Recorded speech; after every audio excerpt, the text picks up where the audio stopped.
നമുക്ക് പ്രാർത്ഥിക്കാം. പരിശുദ്ധനും നിത്യനുമായ ദൈവമേ, സ്വർഗീയ പിതാവേ, അനുഗ്രഹീതമായിട്ടുള്ള ഈ നല്ല സന്ധ്യാസമയത്തിന് കർത്താവിനെ വാഴ്ത്തുന്നു, സ്തുതിക്കുന്നു. ചില നാളുകളായിട്ട് കർത്താവേ,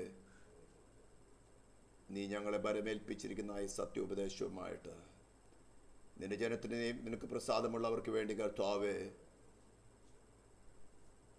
നീ ഞങ്ങളിൽ സംസാരിക്കുന്ന കൃപയ്ക്കായി സ്തോത്രം ചെയ്യുന്നു. കൂട്ടിവരുത്തി ജനത്തിനായി സ്തോത്രം. യൂട്യൂബിൽ കൂടെ കർത്താവിനെ കേൾക്കുവാൻ നീ നിയോഗിക്കുന്ന ജനത്തിനുമായി സ്തോത്രം ചെയ്യുന്നു. പരിശുദ്ധാത്മാവ ദൈവമേ, സ്വർഗത്തിലും ഭൂമിയിലും സകല അധികാരമുള്ളവനായ പുത്രൻ്റെ നാമത്തിൽ ഈ ശബ്ദം കേൾക്കുന്ന ഓരോ വ്യക്തികളെയും അവരുപയോഗിക്കുന്ന ഇലക്ട്രോണിക്സ് ഉപകരണങ്ങളെയും ഇനി യൂട്യൂബിൽ കേൾക്കുന്ന ഓരോ വ്യക്തികളെയും ഉപകരണങ്ങളെയും ആ കാൽവരി ക്രൂശിലെ പ്രായശ്ചിത്ത രക്തത്താൽ മുദ്രയിട്ടുകൊണ്ട് സാങ്ക്ടിഫൈ ചെയ്യുകയാണ്. തിരുവഴുത്തുകൾക്കെതിരായിക്കൊണ്ട്, സത്യോപദേശത്തിനെതിരായിക്കൊണ്ട് വ്യാപരിക്കുന്ന സകല അധർമ്മത്തിൻ്റെ വ്യാപാരങ്ങളെയും പുത്രത്തിൻ്റെ അധികാരത്തോടെ ക്രിസ്തു യേശുവിൻ്റെ നാമത്തിൽ ഞങ്ങൾ അഫലമാക്കുന്നു. ഞാൻ എൻ്റെ സഭയെ പണിയും, പാതാള ഗോപുരങ്ങൾ അതിനെ ജയിക്കില്ലെന്ന് അരുളിച്ചത് തിരുവായി മൊഴിക്കൊണ്ട് അരുളിച്ചത് തൃക്കൈ കൊണ്ട് നിവർത്തിച്ചാട്ടെ. നിന്റെ നാമത്തെ മഹത്വപ്പെടുത്തുന്നു, യേശു ക്രിസ്തുവിൻ്റെ നാമത്തിൽ തന്നെ സ്തോത്രം. കഴിഞ്ഞ ദിവസങ്ങളിലൊക്കെയും നാം ചിന്തിച്ചു വന്ന വിഷയങ്ങളാണ്. സ്തോത്രം. ക്രിസ്തുവിൻ്റെ നീതി വിശ്വാസിക്ക് എങ്ങനെ കണക്കിടുന്നു. ഹല്ലേലൂയ. ഇന്ന് ഡേ 19 ആമേ. സ്തോത്രം. ക്ലാസ്സുകളുടെ കഴിഞ്ഞ ദിവസത്തെ ക്ലാസ്സുകളിലൊക്കെയും തന്നെ നമ്മൾ ആഴത്തിൽ ചില വിഷയങ്ങൾ പഠിച്ചുകൊണ്ടിരിക്കുകയായിരുന്നു. ചാപ്റ്റർ 8 തുടങ്ങിയപ്പോൾ ഞാൻ പറഞ്ഞിരുന്നു, ഇത് വിശ്വാസിയെ മാത്രമേ ബാധിക്കുന്നുള്ളൂ. ആമേ. സ്തോത്രം. വിശ്വാസി എന്ന് പറഞ്ഞാൽ യേശു ക്രിസ്തുവിനെ കുറിച്ച് ചരിത്രപരമായ ഒരു വിശ്വാസം എന്നല്ല, അത് ദുഷ്ടാത്മാക്കൾക്കുമുണ്ടെന്നാണ് ആമേ അപ്പോസ്തലനായ യാക്കോബ് എഴുതിയിരിക്കുന്നത്. എന്നാൽ വിശ്വാസി എന്ന് പറഞ്ഞാൽ ആശ്രയിക്കുന്നവൻ, റിലൈ ഓൺ ഹിം. സ്തോത്രം. അതിൻ്റെ അടിസ്ഥാന ഉപദേശങ്ങളൊക്കെയും തന്നെ ചാപ്റ്റർ 1 തുടങ്ങി 7 വരെയുള്ള ചാപ്റ്ററുകൾ വളരെ കാര്യമായിട്ട് തന്നെ വിശദീകരിച്ചിരുന്നു. യേശു ക്രിസ്തുവിൻ്റെ ഡീപ്പ് നെസസിറ്റി, നമ്മുടെ ആത്മാവിൽ ഉയർത്തെഴുന്നേറ്റവനായ ക്രിസ്തുവിൻ്റെ ഡീപ്പ് നെസസിറ്റി, ഇൻഡിസ്പെൻസിബിൾ, ഒഴിച്ചുകൂടാൻ കഴിയാത്തതായിട്ടുള്ള ആവശ്യകത എന്താണെന്ന് വളരെ വ്യക്തമായിട്ട് മനസ്സിലാക്കിയിരുന്നു. സ്തോത്രം. കഴിഞ്ഞ ദിവസം നമ്മൾ അവയെ വിശ്വാസത്തിൻ്റെ പരിശോധന എങ്ങനെയാണ് നടക്കുന്നത്, അപ്പം അതിന് ആസ്പദമായിട്ടുള്ള വിശ്വാസം എന്താണ് എന്നൊക്കെ ഒരു ചിത്രത്തിൽ കൂടെ തന്നെ നമ്മൾ അത് വിശദീകരിക്കുകയുണ്ടായിരുന്നു. ആമേ. പെസഹയും ചോരത്തടിയും ആചരിച്ച ജനം, അമ്മേ, അവർ രാവും പകൽ യാത്ര ചെയ്യുവാൻ തക്കവണ്ണം അവർക്ക് വഴി കാണിക്കേണ്ടതിന് അമ്മേ പകൽ മേഘസ്തംഭത്തിലും രാത്രി അഗ്നിസ്തംഭത്തിലും അമ്മേ യഹോവ തന്നെ അവർക്ക് മുമ്പായി പോയിക്കൊണ്ടിരുന്നു എന്ന് പറഞ്ഞിരിക്കുന്നത്. പകൽ മേഘസ്തംഭവും രാത്രി അഗ്നിസ്തംഭവും ജനത്തിൻ്റെ മുമ്പിൽ നിന്ന് മാറിയതുമില്ല. അമ്മേ, അവർ അതാണ് കഴിഞ്ഞ ആഴ്ചയിൽ നമ്മൾ ചിന്തിച്ചു തുടങ്ങിയത്. ആത്മാവിനെ, ദൈവത്തിൻ്റെ ആത്മാവിനെ അനുസരിച്ച് നടക്കുന്ന ഏവരും ദൈവത്തിൻ്റെ മക്കളാകുന്നു. ഇന്ന് വ്യാജമായിട്ട് ദൈവമക്കളാണെന്ന് ക്ലെയിം ചെയ്യുന്ന അനേകരുണ്ട്. അപ്പോൾ അതിന് വിശുദ്ധ വേദപുസ്തകം, സത്യവേദ പുസ്തകം തരുന്ന ഡെഫിനിഷനാണ് ഞാൻ പറയുന്നത്. മനുഷ്യനോ ഡിനോമിനേഷൻസോ വ്യത്യസ്ത സഭകളോ ഓരോ പാസ്റ്റർമാരോ ഓരോരുത്തരും അവരവരുടെ ചിന്തയ്ക്കോ ബുദ്ധിക്ക് അനുസരിച്ച് കൊണ്ട് ഞാനും ദൈവ പൈതലാണ്, ദൈവമക്കളാണ് എന്ന് പറയുന്നതെന്നും ക്ലെയിം ചെയ്യണമെങ്കിൽ അമ്മ മിനിമം കാര്യമാണ് പറഞ്ഞിരിക്കുന്നത്, ദൈവ ആത്മാവ് നടത്തുന്ന ഏവരും. സ്തോത്രം. അപ്പോൾ ആ ദൈവാത്മാവ് നടത്തുന്നതിനെ കുറിച്ച് ഉപദേശിക്കുക. ഇന്ന് എന്നോട് കർത്താവ് സംസാരിച്ചു, കർത്താവിനോട് ഇങ്ങനെ പറഞ്ഞു, ആത്മാവിനോട് ഇങ്ങനെ പറഞ്ഞു എന്ന് പറഞ്ഞ് ഈവൻ വിഗ്രഹാരം നടത്തുന്ന പോലും സംസാരിക്കുന്നുണ്ട്. ദുഷ്ടാത്മാവ് ഈ ഒരു കാര്യം എടുത്തുകൊണ്ട് വളരെ ശക്തമായിട്ട് മനുഷ്യരുടെ ഈവൻ വിശ്വാസികളും അവിശ്വാസികളുടെ ഇടയിൽ പോലും സംസാരിക്കുന്നുണ്ട്.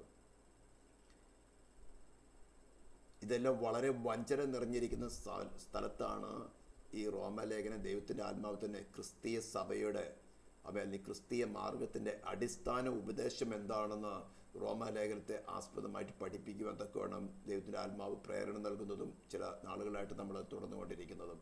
അപ്പോൾ ഈ ദൈവാത്മാവ് നടത്തുന്നവർ എങ്ങനെയുള്ളവരായിരിക്കണം എന്നതിന് ഒരു ചെറിയ ഉദാഹരണമായിട്ടായിരുന്നു നമ്മൾ ഈ ഒരു ചിത്രത്തിൽ കൂടെ ഇസ്രായേലിൻ്റെ എക്സോഡസ്, അവിടെ പുറപ്പാട് എങ്ങനെയായിരുന്നു, പുറപ്പെടുന്നതിന് മുമ്പ് ദൈവം ഇസ്രായേലിൽ വെച്ച് മിസ്രൈം ദേശത്ത് വെച്ച് അവർക്ക് കൊടുത്ത കൽപ്പനകൾ എന്തായിരുന്നു, ആമേ സ്തോത്രം. അതിന് പുതിയ നിയമത്തിൽ എങ്ങനെയാണ് ഇതൊക്കെ നമുക്ക് നിഴലുകളാണെന്ന് 1 കൊരിന്ത്യർ ലേഖനം 10-ാം അധ്യായത്തിൽ വളരെ വ്യക്തമായിട്ട് വിശദീകരിച്ചിരിക്കുന്നുണ്ട്.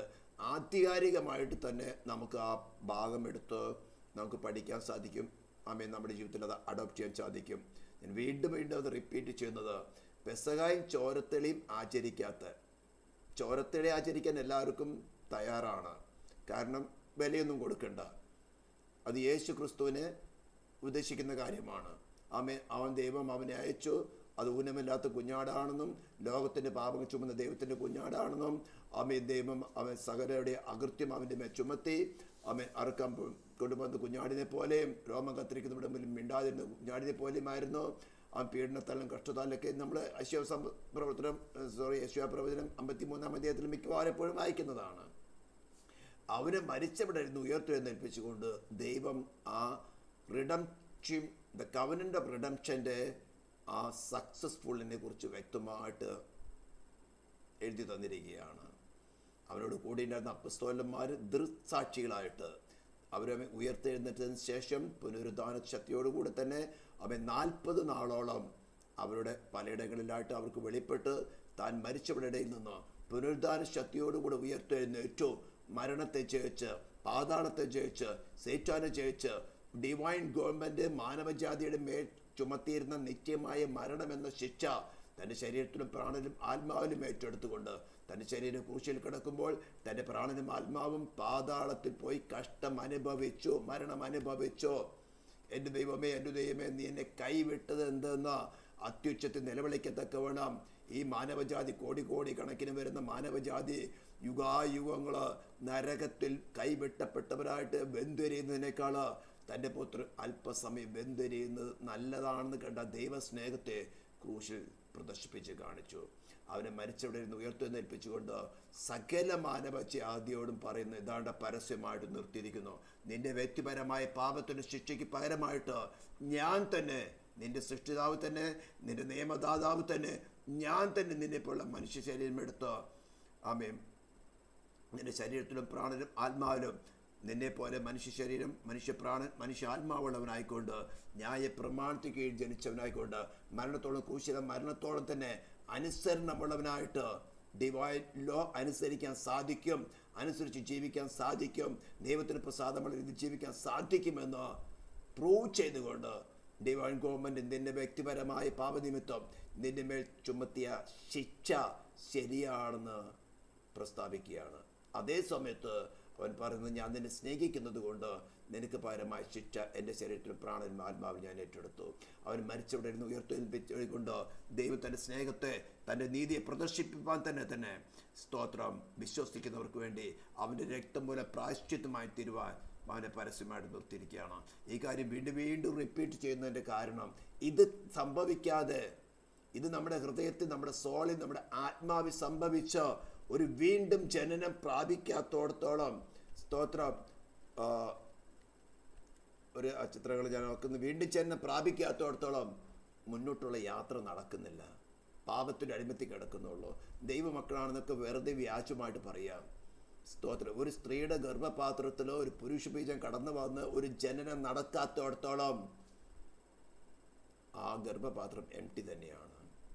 വെറുതെ വിശ്വസിക്കുന്നു എന്ന് പറഞ്ഞുകൊണ്ട് മറ്റുള്ളവരോട് വേണമെങ്കിൽ പറഞ്ഞു പരത്താം, ഞാൻ പ്രഗ്നൻ്റ് ആണെന്ന്. 1 മാസം, 2 മാസം, 3 മാസം, 4 മാസം വരയ്ക്കും വേണമെങ്കിൽ പറഞ്ഞു പരത്താം. പക്ഷേ പ്രഗ്നൻ്റ് ആയിരിക്കുന്ന ഒരു ലേഡിയുടെ ശരീരത്തിന് വരുന്നതായിട്ടുള്ള രൂപാന്തരങ്ങൾ മറ്റു പ്രസവിച്ചവർക്കും പ്രസവിക്കാത്തവർക്കും ഇന്നറിയാം. 4-5 മാസം കഴിഞ്ഞിട്ട് പറയുകയാണ്, ഞാൻ വിശ്വസിക്കുന്നു, എന്നിൽ വീണ്ടും ഞാൻ നടന്നിരിക്കുന്നു എന്ന് പറയുകയാണെങ്കിൽ പിന്നെ ആൾക്കാരെ ആയിരിക്കും ഇത് എന്തേ കൊച്ചിങ്ങനെ പറയുന്നത്. ഒരു 8-9 മാസമായിട്ടും പറയുകയാണ്, ശരീരത്തിന് യാതൊരു രൂപാന്തരമില്ല, പേഴ്സണൽ ലൈഫിന് യാതൊരു രൂപാന്തരമില്ല, പാപ സ്വഭാവത്തിന് യാതൊരു രൂപാന്തരമില്ല, ഹ്യൂമൻ നേച്ചറിന് യാതൊരു രൂപാന്തരമില്ല. ഒരു ഡിവൈൻ നേച്ചർ വെളിപ്പെടുന്നില്ലെങ്കിൽ കാണുന്നവർ പറയും, കുഞ്ഞെ നീ പ്രഗ്നൻ്റ് ആയിട്ടില്ല, നിന്റെ ഉള്ളിൽ ഒരു ജനനം നടന്നിട്ടില്ല. നിന്റെ ഉള്ളിൽ ഒരു ജനനം നടക്കുകയാണെങ്കിൽ നിന്റെ ശരീരത്തിന് നാച്ചുറലായിട്ട് ചില രൂപാന്തരങ്ങൾ സംഭവിക്കണം. ഞങ്ങളും നിന്നെപ്പോലെ നീ ക്ലെയിം ചെയ്തതുപോലെ ഗർഭസ്ഥരായിട്ട് കുഞ്ഞുങ്ങളെ പ്രസവിച്ചവരാണ്. ഞങ്ങൾ പറയുന്നത് മനസ്സിലാക്കുക. നിന്റെ ഗർഭപാത്രത്തിൽ ഒരു പുരുഷ ബീജം കടന്നു വന്ന് ഒരു ജന്മം നടന്നിട്ടില്ല. നീ വിശ്വസിക്കുന്നത് പറഞ്ഞുകൊണ്ട് ആയില്ല. ഞാൻ വളരെ പച്ചയായ ലാംഗ്വേജിൽ സംസാരിക്കുകയാണ്, അങ്ങനെയെങ്കിലും ഒന്ന് മനസ്സിലാകട്ടെ എന്ന് കരുതി. വീണ്ടും ജനനം പ്രാപിച്ചവരിൽ time to time, day to day ഒരു രൂപാന്തരം നടക്കും. നോഹയുടെ പെട്ടകത്തില് രൂപാന്തരം പ്രാപിച്ച മൃഗങ്ങളായും പക്ഷികളുമായിരുന്നു വന്നു ചേർന്നത്. അവരാരും നോഹ തീൻ കൊടുത്തുകൊണ്ട് വിളിച്ചു വരുത്തുകയല്ല ചെയ്തത്. ശുദ്ധിയുള്ള മൃഗങ്ങളിൽ നിന്നും ശുദ്ധിയില്ലാത്ത മൃഗങ്ങളിൽ നിന്നും ഈരണ്ടായിട്ട് നോഹയുടെ അടുക്കൽ വന്ന് പെട്ടകത്തിൽ കയറിയെന്നാണ് തിരുവെഴുത്ത് പറയുന്നത്. ഇത് ഓരോരുത്തരും ശോധന ചെയ്യണം. എന്നിൽ രൂപാന്തരം നടന്നിട്ടുണ്ടോ? എൻ്റെ പഴയ സ്വഭാവങ്ങൾക്ക് മാറ്റം വന്നിട്ടുണ്ടോ? എൻ്റെ ചിന്താഗതികൾക്ക് മാറ്റം വന്നിട്ടുണ്ടോ? ദൈവത്തോട് എനിക്ക് സ്നേഹം വർദ്ധിക്കുന്നുണ്ടോ? ആ പ്രായശ്ചിത്വത്തിന് മുമ്പിൽ എൻ്റെ ഹൃദയം തകരുന്നുണ്ടോ? അല്ലെങ്കിൽ ഞാൻ ഇന്നും കൊമ്പ് പിടിച്ചിരിക്കുകയാണോ? ഇതൊക്കെ തെറ്റാണ്, മനുഷ്യ ചിന്തയാണ്, സേറ്റാൻ ഹൃദയത്തെ കൊണ്ടുവരുമ്പോൾ ഇതാണ് എന്നെ വിധിക്കുന്നത്, ഇതാണ് എൻ്റെ രക്ഷയുടെ മൊഴികളെന്ന് ആമേൻ സ്തോത്രം എതിർത്ത് നിൽക്കാൻ പറ്റുന്നുണ്ടോ? ഇല്ലെങ്കിൽ നിന്നൊരു വീണ്ടും ഞാൻ നടന്നിട്ടില്ല, അല്ലെങ്കിൽ നടന്നതിന് തന്നെ നീ പല പല തോട്ടുകൾ കൊണ്ടും ശത്രു നിന്നെ ഒതുക്കി കളഞ്ഞു.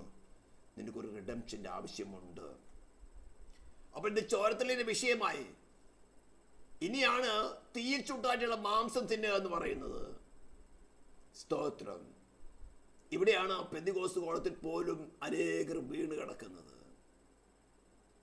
ഞാൻ പല പ്രാവശ്യം അത് റിപ്പീറ്റ് ചെയ്യുന്നത്, കാരണം ഇത് ഇന്ന് മൂടപ്പെട്ടിരിക്കുന്ന, അടച്ചൊതുക്കി കളഞ്ഞിരിക്കുന്ന ഉപദേശമാണ്. തീയിൽ ചുട്ടായിട്ടുള്ള മാംസം പുളിപ്പില്ലാത്ത അപ്പത്തോട് കയ്പിച്ചീരിയോടും കൂടെ തിന്നുക. ഹല്ലേലൂയ. ഇന്നത്തെ ഒരു പുളിപ്പിനെ കുറിച്ച് ഞാൻ പറഞ്ഞല്ലോ. കേരളത്തിന്റെ ട്രിവാൻഡ്രം തുടങ്ങി കാസർഗോഡ് വരേക്കും ഓടി നടന്ന് പ്രസംഗിക്കുന്ന പെന്തിക്കോസ്തിന്റെ വലിയ പേര് കേട്ട ഉപദേശിയെ പറഞ്ഞിരിക്കുന്നത്. രക്തം, ശ്വാസം മുട്ടിച്ചത്തത്, വിഗ്രഹാർപ്പിതം, പരസംഗം, ഇതൊഴികെ വേറൊരു ഭാരം ഞാൻ ചുമത്തരുതെന്ന് പരിശുദ്ധാത്മാവിനും ഞങ്ങൾക്കും ബോധ്യം വന്നിരിക്കും. അതുകൊണ്ട് ആഭരണം ഉപേക്ഷിക്കണമെന്ന് ഞങ്ങൾക്ക് പറയും. ഞങ്ങൾ ഭാരം ചുമത്തുന്നില്ല. ജോണി വാക്കർ കുടിക്കരുതെന്ന് ഞങ്ങൾ ഭാരം ചുമത്തുന്നില്ല. 4 കാര്യം പറഞ്ഞിട്ടുള്ളൂ. ഇവനൊക്കെ ഞാൻ ഇന്നലെ പറഞ്ഞതുപോലെ മോവാബ്യ സ്ത്രീകളുമായിട്ട് പരസംഗം ചെയ്യുന്നതൊക്കെ ജനത്തെ അഴിച്ചുവിട്ട പുരോഹിതന്മാരാ ദൈവം പറഞ്ഞത് കെട്ടി തൂക്കിയിടാൻ. നിനക്ക് തൂക്കിക്കിടക്കുകയാണ്. ഇതിന്റെ മുമ്പിൽ നിന്നും അല്പം ചിലതിനെങ്കിലും രക്ഷിക്കാൻ പറ്റുമോ എന്നറിഞ്ഞുകൊണ്ടാണ് പച്ചയായിട്ട് സംസാരിക്കുന്നത്. ഇനി വേറൊരു പുളിപ്പെന്ന് പറയാനുണ്ട്. അതിലേക്ക് പോകുന്നതിന് മുമ്പാണ് ഇന്നത്തെ കാര്യങ്ങൾ ഒന്നും കൂടി റിവൈസ് ചെയ്ത് കൊണ്ടുവരുന്നത്.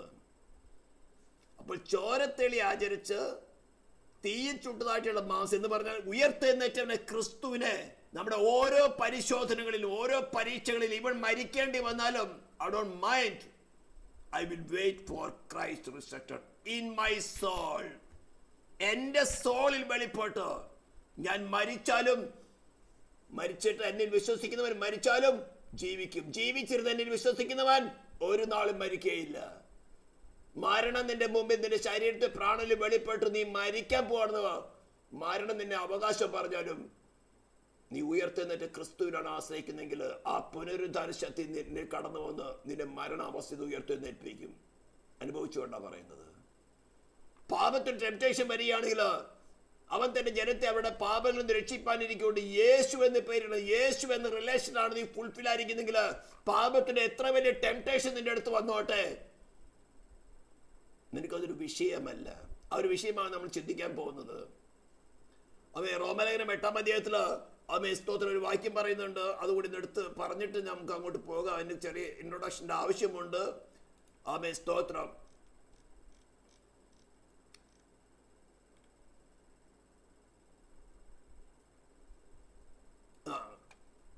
ഈ വാക്യം 26-ാം വാക്യം, അവണ്ണം തന്നെ ആത്മാവ് നമ്മുടെ ബലഹീനതയ്ക്ക് തുണ നിൽക്കുന്നു.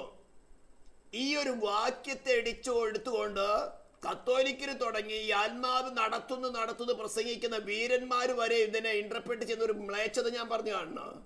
നിന്റെ രഹസ്യ പാപങ്ങള് നിന്റെ ബലഹീനതയാണ്. ശ്രദ്ധിച്ച് കേൾക്കണം. നിന്റെ രഹസ്യ പാപങ്ങള് നിന്റെ ബലഹീനതയാണല്ലോ. അപ്പൊ ആ ബലഹീനതയ്ക്ക് പരിശുദ്ധാത്മാവ് തുണ നിൽക്കുന്നു എന്ന് പറഞ്ഞ നിന്റെ രഹസ്യ പാപങ്ങൾ ചെയ്യാൻ പരിശുദ്ധാത്മാവ് കൂടെ കൂട്ടുചേർന്ന് നിന്നെ സഹായിക്കുന്നു എന്ന്. വചനം ഇന്റർപ്രറ്റ് ചെയ്യുന്നതിന്റെ രീതി മനസ്സിലാകുന്നുണ്ടോ? എന്താണെന്നറിയോ? ഇവനൊന്നും ചോരത്തെളി ആചരിച്ചവനല്ല, തീയിൽ ചുട്ടതായിട്ടുള്ള മാംസമല്ല ഭക്ഷിക്കുന്നത്. പച്ചയ്ക്ക് വല്ല പോത്തിറച്ചിയോ വല്ല പാമ്പിനെ തിന്നിട്ട് അമ്മ സ്തോത്രം 2 കുപ്പി കള്ളും കുടിച്ചിട്ടാണ് ഇവനൊക്കെ വേദപുസ്തകത്തെ പ്രസംഗിക്കാൻ വരുന്നത്. പുറമെ കാണുന്നില്ലെന്ന് മാത്രം. ഇവന് കുടിക്കുന്നത് ജീവന്റെ ആത്മാവിനെ അല്ല. ഇന്റർപ്രിട്ടേഷൻ പോകുന്നുണ്ടോ? അവണ്ണം തന്നെ ആത്മാവ് നമ്മുടെ ബലഹീനതയ്ക്ക് തുണ നിൽക്കുന്നു. ഞാനിത് എന്റെ കാതുകൾ കൊണ്ട് കേട്ടിട്ടുള്ളതാ. രഹസ്യ പാപങ്ങള് നിന്റെ ബലഹീനതയാണ്. ആ ബലഹീനതയ്ക്ക് പരിശുദ്ധാത്മാവ് തുണ നിൽക്കുന്നു, കൂട്ടു നിൽക്കുന്നു എന്ന്. അതിന് മുമ്പ് ഒരു വാക്യം എഴുതിയിട്ടുണ്ട്, ലൈക്ക് വൈസ്, അവണ്ണം തന്നെ. ഇന്ന് നമുക്ക് ചിന്തിക്കണം, ഈ ലൈക്ക് വൈസ് എന്ന് പറഞ്ഞത് എന്തിനെ ആസ്പദമാക്കിയിട്ടാണ്? In relation to what? Paul says, likewise, the Spirit also helpeth our infirmities. അത് നമുക്ക് പോകുന്നതിന് മുമ്പ് തന്നെ മുമ്പ് പറഞ്ഞ കാര്യങ്ങൾ ഒന്നും കൂടിയും ഈ കാര്യങ്ങൾ നമ്മൾ നല്ല ഉറപ്പായാൽ മാത്രമേ നിങ്ങൾക്ക് വചനം ഏറ്റെടുക്കാൻ പറ്റുകയുള്ളൂ. ഇത് ഹാർഡ് ജേണിയാണ്. ഇടുക്കമുള്ള ആ വാതിലിന്റെ അടുത്തേക്ക് വന്നു, ഇനി ഞെരുക്കമുള്ള വഴിയിൽ കൂടെയാണ് നിങ്ങൾ നടത്തുവാൻ. പകൽ മേഘസ്തംഭത്തിലും രാത്രി അഗ്നിസ്തംഭത്തിലും. എത്ര വാക്യം വായിച്ചല്ലോ? പകൽ മേഘസ്തംഭവും രാത്രി അഗ്നിസ്തംഭവും ജനത്തിന്റെ മുമ്പിൽ നിന്ന് മാറിയതുമില്ല. ആമേ. ഇവിടെ കടന്നു വന്നിട്ട് പറഞ്ഞെന്തായിരുന്നു? ഏഥാമിൽ നിന്ന് സ്തോത്രം തിരിഞ്ഞ് എവിടെ വരണം? ഇവിടെ മിഗ്ദോലിനും സമുദ്രത്തിനും ഇടയ്ക്ക്, സമുദ്രത്തിന്റെ കരയ്ക്ക്, ചെങ്കടലിന്റെ കരയ്ക്ക് തമ്പടിക്കുക. സ്തോത്രം. എന്നിട്ട് ദൈവം എന്താ ചെയ്തത്? ഫറവോന് ഹൃദയം ഒന്ന് കഠിനപ്പെടുത്തി കൊടുത്തു. അയ്യോ, നമ്മൾ മോശത്തരമായാലും ചെയ്തു പോയതോ, ഇത്ര നാളും അടിമപ്പെടുത്തി വെച്ചിട്ട് ഇസ്രായേൽ നാം വിട്ടുകളഞ്ഞല്ലോ, ഇനി ആരെ ഇഷ്ടയും ഉണ്ടാക്കുന്നേ? ദൈവത്തിന്റെ പ്ലാൻ ഡിഫറെന്റ് ആയിരുന്നു. നീ കാണുമ്പോൾ രഥത്തിന്റെയും അവരുടെ ദുഷ്പ്രവർത്തികളെയും അവരുടെ മന്ത്രവാദങ്ങളുടെയും ശുദ്രപ്രവർത്തികളെയും ആരവങ്ങൾ നിന്റെ സോളി വരുമ്പോൾ നീ നോക്കേണ്ടത് എങ്ങോട്ടെന്നറിയോ? ഫറവോന്റെ രഥങ്ങളിലേക്കല്ല നോക്കേണ്ടത്, ഫറവോന്റെ ആഭിചാരത്തിലേക്കല്ല നോക്കേണ്ടത്, കത്തോലിക്കിന്റെ കൊന്തയിലേക്കല്ല നോക്കേണ്ടത്, തിരുമേനിമാരുടെ ശാപത്തിലേക്കല്ല നോക്കേണ്ടത്. നിന്നെ വിളിച്ചിരിക്കുന്ന സ്തോത്രം ദൈവനീതിക്ക് പൂർണ്ണ തൃപ്തി വരുമാറ് കാൽവരി കൂശി കിടന്നു, എന്റെ ദൈവമേ നീ എന്നെ കൈവിട്ടത് എന്തെന്ന് അത്യുത്തച്ച് നിലവിളിച്ച നിനക്ക് പാരമായി മരിച്ചടക്കപ്പെട്ട് ഉയർത്തു എന്നിട്ട് മഹിമയുടെ വലത്തുഭാഗത്ത് സ്വർഗത്തിലും ഭൂമിയിലും എന്തിനേയും എന്തു ചെയ്യുവാൻ, നിനക്ക് വേണ്ടി എന്തിനേയും എന്തു ചെയ്യുവാൻ, മറ്റുള്ളവർക്ക് വേണ്ടിയില്ല, ഈ ശബ്ദങ്ങൾക്ക് നിനക്ക് വേണ്ടി എന്തു ചെയ്യാൻ എന്തൊക്കെയാണ് അധികാരമുള്ളവനാണ് നിന്നെ വിളിച്ച് ഈ അവസ്ഥയിൽ കൊണ്ട് നിർത്തിയിരിക്കുന്നത്. പക്ഷേ അവർ ചില ചെയ്യാനുണ്ട്. ഒന്ന്, നിന്റെ വിശ്വാസത്തെ ഒന്ന് പരിശോധിക്കണം. നീ തീയിൽ ചുട്ടതായിട്ടുള്ള മാംസം ഇപ്പോൾ തിന്നാൻ തയ്യാറാണോ? ഉയർത്തെഴുന്നേറ്റ് അവനെ ക്രിസ്തുവിനെ നിന്റെ സോളി വെളിപ്പെട്ട് കിട്ടുന്നവരേക്കും കാത്തു നിൽപ്പാൻ നീ തയ്യാറാണോ? മലാക്കി 3 നാം വായിച്ചല്ലോ, അവന്റെ വരവുകൾ ആർന്നിര നിൽക്കും. അവൻ തീ ഊതി കഴിയുന്നവരുടെ തീ പോലെയും അലക്കുകാരന്റെ ചാരവെള്ളം പോലെ ഇരിക്കും. അവൻ വരുന്നത് വരെ ആര് സഹിച്ചു നിൽക്കും? ഇവിടെയാണ് കുറെ ഉപദേശിമാര് ഈ അഹ്റോനെ പോലെ കാളക്കുട്ടി ഉണ്ടാക്കുന്നത്. ഫറവോന് സൈന്യം 17 ദിവസത്തെ യാത്ര കഴിഞ്ഞിട്ടാണ് ഇപ്പൊ സ്പോട്ടിൽ വന്നിരിക്കുന്നത്. അവിടുന്ന് മഹാത്ഭുതങ്ങളും വീര്യപ്രവൃത്തികളൊക്കെ ചെയ്ത് ശക്തനായ ഫറവോന്റെ കയ്യിൽ നിന്ന് കൊണ്ടുവന്നു, അനുഗ്രഹത്തോടെ കൂടെ കൊണ്ടുവന്നു, പറഞ്ഞതുപോലെ അനുസരിച്ചു. കുറെ സമ്മിശ്ര ജാതികളും വന്നു. ഇപ്പൊ വന്നു നിൽക്കുന്ന ചെങ്കടൽ കരയില്ല. 17 ദിവസത്തെ എക്സ്പീരിയൻസ് ഉണ്ട്. ചിലർക്കൂടെ 17 വർഷത്തെ എക്സ്പീരിയൻസ് ഉള്ളവരോട് സംസാരിക്കുന്നത്. നിന്നെ ഇവിടെ കൊണ്ടുവന്നിരിക്കുന്നു. ഇപ്പോൾ ഈ ശബ്ദം കേൾക്കുന്ന നിമിഷവും നിന്നെ ഇത്രത്തോളം കാത്തു കൊണ്ടുവന്ന് നിർത്തിയിരിക്കുന്നത് നിനക്ക് പകരമായിട്ട് മടിച്ചടക്കപ്പെട്ട് ഉയർത്തുന്നേറ്റും മഹിമയുടെ വലതുഭാഗത്ത് സ്വർഗത്തിലും ഭൂമിയിലും എന്തിനേയും എന്തു ചെയ്യുവാൻ അധികാരമുള്ളവരായിട്ടാ. നിനക്ക് വേണ്ടി, മറ്റവർക്ക് വേണ്ടി, നിനക്ക് വേണ്ടി പേഴ്സണലായിട്ട്. അപ്പൊ നിന്റെ നോട്ടം ഫറവോന്റെ രഥത്തിന്റെ കുതിരകളുടെ ശബ്ദത്തിലേക്കല്ല നോക്കേണ്ടത്. നിന്റെ നോട്ടം ആക്കേണ്ടത് യെസ്, സ്വർഗത്തിലും ഭൂമിയിൽ സകല അധികാരമുള്ളവനാണ് എന്നെ ഈ അവസ്ഥയിലേക്ക് കൊണ്ടുവന്നിരിക്കുന്നത്. ഇവിടെ ഫസ്റ്റ് നടക്കുന്നത്, നീ ഉയർത്തെഴുന്നേറ്റവനായി ക്രിസ്തുവിനെ നിന്റെ ഹൃദയത്തിൽ വാഴുവാൻ നീ സ്റ്റിൽ ഇപ്പോൾ നീ അംഗീകരിക്കുമോ ഇല്ലയോ? നിന്റെ വിശ്വാസ പരിശോധനയ്ക്ക് ഫറവോന്റെ കുതിരകളുടെ കുളമ്പടി അവനും കൂടെ അടുക്കുന്നോറും ആരവങ്ങൾ കേട്ടുകൊണ്ടേയിരിക്കും. ഇവിടെയാണ് യോബിന്റെ കുതിരയെ പറയുന്നത്. യുദ്ധത്തിന്റെ ആരവം കേൾക്കുന്നവർ അത് ഹാ ഹാ എന്ന് പറഞ്ഞുകൊണ്ട് യുദ്ധത്തിന് ഒരുങ്ങിച്ച് മണ്ടു പോകുന്നില്ല. ഇവിടെ നിന്റെ പേഴ്സണലോ, നീ നിന്റെ ശരീരത്തെ സ്നേഹിക്കുന്നുവെങ്കിൽ, നിന്റെ ജീവനെ സ്നേഹിക്കുന്നുവെങ്കിൽ നിത്യജീവനെ നീ ത്യജിക്കും. ഇതുപോലെ അനേക ശോധനകള് ആരെക്കൊണ്ടുവന്ന് നമ്മൾ വായിച്ചല്ലോ. നിങ്ങൾ തിരിഞ്ഞ് മിഗ്ദോലിനും കടലിനും മധ്യേ ബാൽസെഫോസിന് സമീപമുള്ള പി ഹഗീരോത്തിനരികെ പാളയിറങ്ങണമെന്ന് ആരാ പറഞ്ഞത്? മോശ തന്നെയല്ല കൊണ്ടുപോയത്. ഇസ്രായേൽ മക്കളോട് പറയുക, യഹോവയെ ദൈവം അരുളി ചെയ്തത്. നിന്നെ അവസ്ഥയിലേക്ക് കൊണ്ടുവന്നിരിക്കുന്നത് നിനക്ക് വേണ്ടി പ്രാണത്യാഗം ചെയ്തവൻ തന്നെയാണ്. അവങ്കിലേക്ക് മാത്രം നോക്കുക. അവങ്കിലേക്ക് മാത്രം നോക്കിയാൽ അവിടെ മുഖം പ്രകാശിതരാകും. അവങ്കിലേക്ക് നോക്കാതെ വേറെ അവിടെ ഇവിടേക്ക് നോക്കിക്കഴിഞ്ഞാൽ നീ തോൽക്കും. ചിലപ്പോ ഫറവോന് സൈന്യം വന്ന് നിന്നെ അടിമപ്പെടുത്തും. പിന്നെ ഞങ്ങളെപ്പോലെ ഒരു മുട്ടുമടക്കേണ്ടി വരും, കുടലുണക്കേണ്ടി വരും. അതിനേക്കാൾ നല്ല പ്രബോധനം കേട്ട് ജ്ഞാനിയായിരിക്കുക, വചനം ഏറ്റെടുത്ത് ഹൃദയത്തിൽ കൈക്കൊള്ളുക. സ്തോത്രം, ഹല്ലേലൂയ. അങ്ങനെ അവിടെ വന്നപ്പോൾ ജനം, ആദ്യത്തെ ജനം പല നിങ്ങൾക്ക് അറിയാൻ വായിച്ചിട്ടുണ്ടല്ലോ. ജനം മോശയെ കല്ലെറിയാൻ തുടങ്ങാം. കല്ലെവിടെയാ നോക്കി? നീ ഇവിടെ ചെങ്കട കരയ്ക്ക് കൊണ്ട് ഞങ്ങളെ മിസ്രൈമിനെ കിടന്ന് ചത്താ പോരായിരുന്നോ? ആരാ നിന്നെ അയച്ചത്? യഹോവയാണോ? ഇവിടെ കൊണ്ടു കൊല്ലുവാനാണോ യഹോവ അയക്കുന്നത്? പൗലോസോട് ചോദിച്ച പോലെ, പൗലോസേ, നിന്നെ സംസാരിക്കുന്നത് ക്രിസ്തു തന്നെയാണെന്ന് ഞങ്ങൾക്കിപ്പോൾ സംശയമുണ്ട്. നീ വലിയ കാര്യങ്ങളൊക്കെ പറയുന്നുണ്ട്.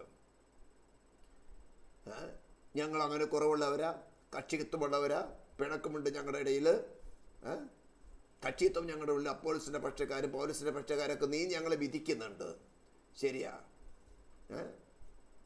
പക്ഷെ ഞങ്ങൾക്കിപ്പോൾ ഒരു സംശയം, നീ ഞങ്ങളെക്കുറിച്ച് ഇങ്ങനെയൊക്കെ പറയുമ്പോൾ നിന്നെ സംസാരിക്കുന്നത് ക്രിസ്തു തന്നെയാണ്. അവിടുത്തെ ചർച്ചിൽ അങ്ങനെയില്ലല്ലോ, ഈ പാസ്റ്റ് അങ്ങനെയില്ലല്ലോ. കേരളത്തിൽ ട്രിവാൻഡ്രം തുടങ്ങി കാസർഗോഡ് വരെ പ്രസംഗിക്കുന്ന പാസ്റ്റ് പറഞ്ഞിരിക്കുന്നത് ഞങ്ങൾ വേറൊരു ഭാരം ചുമത്തുന്നില്ല, പരിശുദ്ധാത്മാവ് ഞങ്ങൾക്ക് തോന്നിയിരിക്കുന്നത്. പിന്നെ നിങ്ങൾ ആരാ ഇങ്ങനെ പ്രസംഗിക്കുന്നത്? ഇങ്ങനെ പലതും നമ്മുടെ ചിന്തയിൽ കൊണ്ടുവരും. ആ പ്രവാചകൻ പറഞ്ഞല്ലോ, ഈ പ്രവാചകൻ പറഞ്ഞല്ലോ, ഈ പ്രവാചകൻ അനുഗ്രഹിക്കാമെന്ന വാക്തത്വം തന്നിരിക്കുന്നത്. പിന്നെ നിങ്ങൾക്ക് മാത്രമുള്ള ഈ ചെങ്കടൽ കരയിൽ കൊണ്ടുള്ള പരിശോധന. അവസാനം ഇവിടെ കാദേശ് ബർദ എന്ന സ്ഥലമുണ്ടല്ലോ, 25-ാം സംഗീതം ഒന്ന് വായിച്ചു നോക്കണം. കാദേശില് ഞെട്ടുന്നാ പറഞ്ഞിരിക്കുന്നത്. യഹോവയുടെ ശബ്ദം കാദേശ് മരുഭൂമിയെ നെടുകുമാറാക്കി. എന്താ? ഇത്രയും 10 പ്രാവശ്യം പരീക്ഷിച്ചിട്ടും അവിടെ കൊണ്ടുവന്നിട്ട് ദേശത്ത് പോയി അവർ ദേശത്ത് നന്മ അനുഭവിച്ച് കടന്നു വന്നിട്ടും മുന്തിരിക്കര കൊല 2 പേര് തോളി ചുമന്ന കൊണ്ടുവന്നത്. അത്രമാത്രം ഫ്രൂട്ടി ആയിരിക്കുന്ന ലാൻഡ്. എന്നിട്ട് പറയാണ്, ഈ അനാക്യം മല്ലന്മാർ അവിടെ എത്രയുണ്ട്, ദേശം നല്ലതൊക്കെ തന്നെയാണ്. ദൈവം പറ, പക്ഷേ അത് പിടിച്ചടക്കാൻ നമുക്ക് പറ്റില്ല. നമ്മുടെ കുഞ്ഞുങ്ങളും ഭാര്യമാരൊക്കെ പിടിക്കപ്പെട്ടു പോകും, നമുക്ക് അങ്ങോട്ട് പോകണ്ട. ഇതാ പറഞ്ഞ ഉയർത്തെന്നിട്ട ക്രിസ്തുവിനെ മന്ന ഭക്ഷിപ്പാൻ, തീയിൽ ചുട്ടുകാറ്റിയുടെ മാംസം പുളിപ്പില്ലാത്ത അപ്പത്തോട് കയ്പിച്ചീരോട് കൂടെ തിന്നാൻ തയ്യാറുണ്ടെങ്കിൽ മാത്രം ഈ ചെങ്കടൽക്കര ക്രോസ് ചെയ്യാൻ സ്നാനപ്പെടാൻ തയ്യാറാൻ മതി. ഈ സ്നാനപ്പെട്ടവരെ കേൾക്കുന്നെങ്കിലും ഇതാണ് മാർഗം. എപ്പോഴും റെഡിയാണ്.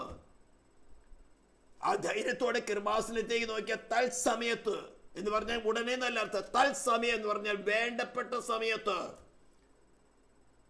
യോഗ്യമായ സമയത്ത്, ആ ഡീപ്പ് നെസസിറ്റി വെളിപ്പെട്ട് നിന്റെ സോളിന്റെ എല്ലാ ആശ്രയങ്ങളും ഫെയിൽ ആണെന്ന് നീ സമ്മതിക്കുന്ന സമയത്ത്, അങ്ങനെ എല്ലയോ രക്ഷയുടെ മാർഗത്തിലേക്ക് വന്നത്. പല കൊമ്പുകളും പിടിച്ചുകൊണ്ടിരുന്നവരാണല്ലോ. ഇപ്പോൾ ചില കൊമ്പുകൾ പിടിക്കുന്നുണ്ട്, ദൈവത്തിന് അറിയാം. അതുകൊണ്ടാണ് നിന്റെ പേഴ്സണൽ കൊമ്പുകളൊക്കെ അത് താഴെ വെക്കി, ഞാനൊന്ന് കൊമ്പ് മതി, യാഗപ്പെടുത്തിന് കൊമ്പിനോട് ചേർത്തൊന്ന് കെട്ട്. അപ്പൊ നിനക്ക് ആവശ്യമായി വെളിച്ചം കിട്ടും, ആവശ്യമായി ബലം കിട്ടും. ആ പുനരുദ്ധാന ശക്തി നിന്നിൽ വന്നാൽ നീ ആരെ പോലെയാകുന്നത്? സ്വർഗത്തിലും ഭൂമിയിൽ സകല അധികാരമുള്ളവനെ പോലെയാകും. നീ ചിന്തിക്കുന്നത് നടക്കും. പിന്നെ ഫറവോനും സൈന്യം നിന്റെ അടുത്ത് അടുക്കില്ല. സ്തോത്രം. ഇത് നമ്മൾ ഇന്നലെ ചിന്തിച്ചൊരു കാര്യം തന്നെയാണ്. ഇന്ന് ചിന്തിക്കാനുള്ളത് കുറച്ചും കൂടി ഹാർഡാണ്. ഞാൻ പറഞ്ഞല്ലോ, അവണ്ണം സ്തോത്രം, അവണ്ണം തന്നെ ആത്മാവ് നമ്മുടെ ബലഹീനതയ്ക്ക് തുണ നിൽക്കുന്നു. അപ്പൊ അതിന്റെ റോങ് ഇന്റർപ്രിട്ടേഷൻ പറഞ്ഞല്ലോ. ഇനി എന്താണ് ഈ അവണ്ണം? അല്ലെങ്കിൽ likewise the spirit also help us in our weakness. ഇത് ശരിക്കും മനസ്സിലാക്കാത്തോടത്തോളം നിങ്ങൾക്ക് ഈ മരുഭൂമി യാത്രയിൽ പരിശുദ്ധാത്മാവ് എങ്ങനെയാണ് സഹായിക്കുന്നത് മനസ്സിലാവില്ല. നമ്മൾ എവിടെ ചിന്തിച്ചു തുടങ്ങുന്നത്? ദൈവാത്മാവ് നടത്തുന്ന ഏവരും ദൈവത്തിന്റെ മക്കളാകുന്നു എന്ന ടോപ്പിക്കാണ് ചിന്തിച്ചത്. ദൈവാത്മാവ് നടത്തുന്ന ആരെയാണ്? അതിന്റെ ഉദാഹരണമാണ് എടുത്തത്. ചോരത്തെളി ആചരിച്ച് തീയിൽ ചുട്ടതായിട്ടുള്ള മാംസം പുളിപ്പില്ലാത്ത അപ്പത്തോടും കൈപ്പിച്ചിരിയോടും കൂടെ തിന്ന് അരമുറയ്ക്ക് കയ്യിൽ വടി പിടിച്ച് കാലിച്ചേരിപ്പെട്ട് ഒരുക്കത്തോടു കൂടെ തയ്യാറോടുകൂടെ കാനാൻ ദേശം, ദൈവം വാഗ്ദത്തം ചെയ്ത ദേശം, പ്രോമിസ്ഡ് ലാൻഡ് ലക്ഷ്യമാക്കി മരുഭൂമിയിൽ കൂടെ യാത്ര ചെയ്തവരോട് അടുത്താണ് അവർ നടത്തുവാൻ മാത്രമാണ് ദൈവത്തിന്റെ ആത്മാവ് വന്നിരിക്കുന്നത്. യഹോവ പകൽ മേഘസ്തംഭത്തിൽ രാത്രി അഗ്നിസ്തംഭത്തിൽ വന്നിരിക്കുന്നത്.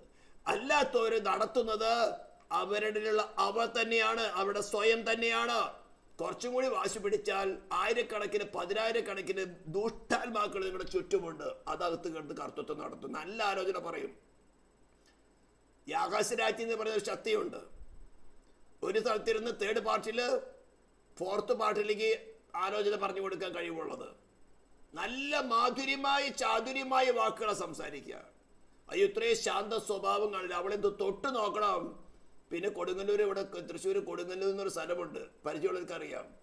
തെറിപ്പാട്ടാണ് ആ ദേവിക്ക് ഏറ്റവും പ്രസാദമുള്ള കാര്യം. അവിടെ പോകുന്നൊരു കള്ളും കുടിച്ച് രാവിലെ തുടങ്ങി എത്രയും കാഠിന്യമേറിയ തെറിപ്പാട്ടോട് പാടുന്നു അവൾക്ക് അത്രയും പ്രസാദമാണ്. ഇത് തന്നെയാണ് മറിയ, ഇത് തന്നെയാണ് ആകാശരാജ്ഞി. പക്ഷേ അവരോട് ചേർന്നൊക്കെയാണ് ഭയങ്കര ചാതുര്യമായ വാക്കുകൾ സംസാരിക്കുക. ഇങ്ങനെ ചില ആത്മാക്കൾ ദൈവാത്മാക്കൾ നടത്തുമെന്ന് പറഞ്ഞ പെന്തിക്കോസ് കോളത്തിലുണ്ട്. ഇതിനൊക്കെ ഒന്ന് തല്ലി പൊളിക്കണം. അതിനെ രണ്ടും കെട്ട് ഞാൻ ഇറങ്ങിയിരിക്കുന്നത്. ഇതിന്റെ രണ്ടു വശം മനസ്സിലാക്കിയിട്ട് തന്നെയാണ് ഞാൻ ഇറങ്ങുന്നത്. സ്തോത്രം. അപ്പോൾ ആ വണ്ണം ലൈക്ക് വൈസ് എന്തിനെ റഫർ ചെയ്തിട്ടാണ് പറയുന്നത്? ആത്മാവ് നമ്മുടെ ബലഹീനതയ്ക്ക് തുണ നിൽക്കുന്നു എന്നുള്ളത്. നമുക്ക് വേദപുസ്തകം എടുത്ത് വായിക്കാം. സ്തോത്രം. ഇപ്പോൾ വായിച്ച വാക്യത്തിന്റെ ഒരു 2-3 വാക്യം മുന്നോട്ടൊന്ന് വായിച്ചാൽ മതി. ആമേൻ. സ്തോത്രം. പ്രത്യാശയാലല്ലോ 24 തുടങ്ങി. പ്രത്യാശയാലോ നാം രക്ഷിക്കപ്പെട്ടിരിക്കുന്നത്. കാണുന്ന പ്രത്യാശയോ പ്രത്യാശയല്ല. ഒരുത്തൻ കാണുന്നതിനായി ഇനി പ്രത്യാശിക്കുന്നത് എന്ത്? നാം കാണാത്തതിനായി പ്രത്യാശിക്കുന്നുവെങ്കിലോ അതിനായി ക്ഷമയോടെ കാത്തിരിക്കുന്നു. എന്നിട്ട് പറയാണ്, അപ്പോൾ സബ്ജക്റ്റിൽ കറക്റ്റായിട്ട് വന്നില്ല, സബ്ജക്റ്റിലേക്ക് ഒന്ന് വരാൻ പോവുകയാണ്. സർവ സൃഷ്ടിയും ഇന്നുവരെ ഒരുപോലെ ഞെരങ്ങി ഈറ്റുനോവിടിയിരിക്കുന്നു എന്ന് നാം അറിയുന്നുവല്ലോ. ഞാൻ കഴിഞ്ഞ 1-2 ക്ലാസ്സുകൾ ഈ കാര്യം അല്പമായിട്ടൊന്ന് ടച്ച് ചെയ്ത് പോയി. ഈ സർവ പ്രപഞ്ചവും, ഭൂമി മാത്രമല്ല, നമ്മുടെ മിൽക്കി വേ എന്ന് പറയുന്ന ഈ ഗാലക്സി മാത്രമല്ല, the whole universe including heaven, created ആയിട്ടുള്ള തിങ്സ് ഇന്നും എക്സിസ്റ്റ് ചെയ്യുന്നത് ഈ വീണുപോയ ആദാമിന്റെ മക്കളിൽ നിന്നും ഒരു കൂട്ടം ജനത്തെ വീണ്ടെടുത്ത് അതിനാവശ്യമായിട്ടുള്ള അറ്റോൺമെന്റ് നടന്നു കഴിഞ്ഞു. അവരെ പരസ്യമായിട്ട് നിർത്തിയിരിക്കുന്നു. അവർ വിശ്വസിക്കുന്നവർക്ക് അവന്റെ നീതി സൗജന്യമായിട്ട് കണക്കിട്ട് അവരെ താൻ വിശുദ്ധരായിരിക്കുന്നത് പോലെ വിശുദ്ധരാക്കി രൂപാന്തരപ്പെടുത്തിയെടുത്ത് ദൈവത്തിന്റെ മുമ്പിൽ പ്രസന്റ് ചെയ്യുവാൻ വേണ്ടി മാത്രമാണ്, ഈവൻ ഇൻക്ലൂഡിങ് ഹെവൻ, ദൈവമല്ല ദൈവൊഴികെ സൃഷ്ടികൾ എന്ന് പറഞ്ഞത് കൊണ്ടാണ്. സകലതും എക്സിസ്റ്റ് ചെയ്യുന്നത് നീ എന്നൊരു വ്യക്തി പുത്രത്വം പ്രാപിക്കാൻ വേണ്ടിയാണ്. പുത്രത്വം എന്ന് പറഞ്ഞാൽ പിതാവിനുള്ളതായിട്ടുള്ള സെയിം മെച്യൂരിറ്റി, അത് ഫ്രീ ഗിഫ്റ്റ് ആണ്. That is what Christ is. അതാ ഞാൻ പറഞ്ഞത്, പുനരുത്ഥാന ശക്തിയാൽ നിറയപ്പെടുക. ഇതാ പോള് പറയുന്നത്, ഞാൻ ക്രിസ്തുവിനെ നേടേണ്ടതിന് ബാക്കിയെല്ലാം ചപ്പും ചവറുമായിട്ടുണ്ടെന്നു. നിങ്ങൾക്ക് മനസ്സിലാവുന്നുണ്ടോ ഈ ലാംഗ്വേജ്?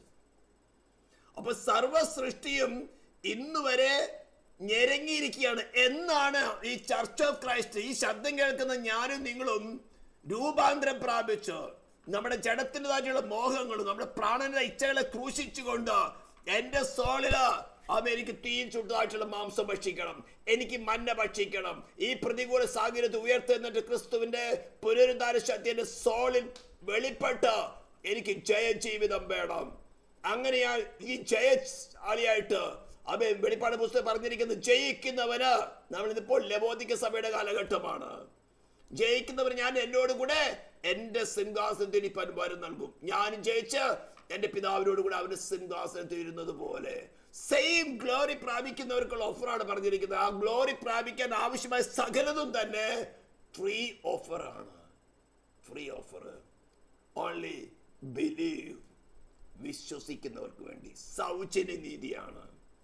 അപ്പൊ ഇത് വരുന്ന സമയത്ത് നിന്നുള്ള സെൽഫ് വെളിപ്പെട്ട് കിട്ടുമ്പോൾ, ഭയം വെളിപ്പെട്ട് കിട്ടുമ്പോൾ, നിന്റെ ഡിസിഷൻ നടക്കുന്നത് വാശി വെളിപ്പെട്ട് കിടക്കുമ്പോൾ, ഞാൻ പറഞ്ഞു നടക്കുന്നത് വാശി കിട്ടുമ്പോൾ, അത് നീ തന്നെയാണ്. കുറച്ചുകൂടി വാശി പിടിച്ചാൽ പിന്നെ നീ ആയിരിക്കില്ല പ്രവർത്തിക്കുന്നത്, ചുറ്റുപാടുള്ള ദുഷ്ടാത്മാവായിരിക്കും നിന്നെ സംസാരിക്കുന്നത്. പിന്നെ എന്ത് ഉപദേശിച്ചാലും നേരെ തിരിച്ചു പറയാനേ തോന്നുള്ളൂ. ഓർഗി ചെയ്തുകൊണ്ടിരിക്കും, ജസ്റ്റിഫൈ ചെയ്തുകൊണ്ടിരിക്കും. Throw it out, break it out. എന്റെ സാൽവേഷന് വേണ്ടി ഞാൻ സംസാരിക്കുന്നത്. ഞാനും കുറയണം, ക്രിസ്തു എന്നിൽ വളരണം. ഈ ഒരു ചിന്താഗതി ആയിരിക്കട്ടെ. ഞാൻ എന്ന് ചീഞ്ഞളിഞ്ഞതിന് പന്നിയെ, നായയെ ക്രൂശിച്ചിട, ചവിട്ടി പുറത്താക്കുക. ഇതിന് കുഴിച്ചിട്ടതാ സ്നാനക്കുളത്തിൽ, ഇടയ്ക്കിടയ്ക്കിട്ട് പൊങ്ങാൻ നോക്കും. സ്തോത്രം. അപ്പൊ സർവ സൃഷ്ടി ഞെരുങ്ങി കൊണ്ടിരിക്കുന്നു. എന്നിട്ട് പറയാണ്, ആത്മാവെന്ന ആദ്യ ദാനം ലഭിച്ചിരിക്കുന്ന നാമും നമ്മുടെ ശരീരത്തിന്റെ വീണ്ടെടുപ്പായ പുത്രത്വത്തിന് കാത്തുകൊണ്ട് ഉള്ളിൽ ഞെരങ്ങുന്നു. സർവസൃഷ്ടികളും നമ്മുടെ പുത്രത്വം വെളിപ്പെട്ട് കിട്ടുന്നത് വരെ, വെളിപ്പെട്ട് കിട്ടിയ കർത്താവ് വരും.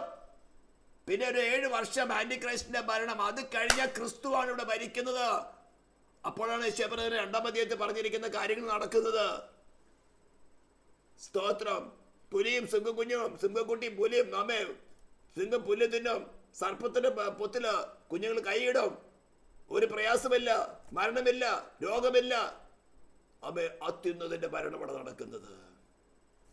അതിനുവേണ്ടി സൃഷ്ടികൾ കാത്തിരിക്കുക. നിങ്ങൾക്കറിയാമല്ലോ, സന്ധ്യാമ്മ ഈ പക്ഷികൾ, പാവങ്ങൾ മുട്ടയിട്ട് കതിരിക്ക് എപ്പോഴാണോ വേറെ മൃഗങ്ങളെ പാമ്പ് കയറി വന്ന് എടുത്തുകൊണ്ട് പോകുന്ന അറിയില്ല. ഒരു കുഞ്ഞ് വിരിഞ്ഞാൽ തന്നെ കാക്ക എപ്പോഴും അടിച്ചുകൊണ്ട് പോകുന്ന അറിയില്ല. അതുപോലെ സ്നേഹത്തോടുകൂടി അതിൻ്റെ കുഞ്ഞാണ് കാത്തുന്നത്. അതിന് തീന കൊടുക്കും വേണം, അതിന് തിന്നണം, കുഞ്ഞുങ്ങൾക്ക് തീനും കൊടുക്കണം. അതിനൊന്ന് വേണ്ടി പോകുമ്പോൾ അതിൻ്റെ ഉള്ള അയ്യോ നീ കുഞ്ഞ് എന്ത് സംഭവിക്കുമോ എന്ന ചിന്താഗതിയാണ്. എന്തുകൊണ്ടാ? എൻ്റെ നിന്റെ പാപം കാരണം. സൃഷ്ടിപ്പിൽ ഇതല്ലായിരുന്നു. അതാ പറഞ്ഞത്, സൃഷ്ടി ഞെരങ്ങുന്നു എന്ന് പറയുന്നത്. അവിടെ കുറവല്ല. എൻ്റെ നിന്റെ പാപ സ്വഭാവം കാരണം, എൻ്റെ നിന്റെ പുത്രത്വം വെളിപ്പെടാത്തത് കാരണം. പുത്രത്വം വെളിപ്പെടാതിരിക്കേണ്ട കാരണം എന്താ? സെൽഫിനെ ക്രൂസിഫൈ ചെയ്യാൻ തയ്യാറാകുന്നില്ല. സേറ്റാൻ നല്ലവണ്ണം അറിയാം. നിന്റെ പുത്രത്വം വെളിപ്പെട്ട സെക്കൻഡില് നിന്റെ വീണ്ടെടുപ്പുകാരൻ മണവാളം വെളിപ്പെടും. പിന്നെ അവനറിയാം ഡേയ്സ് ആർ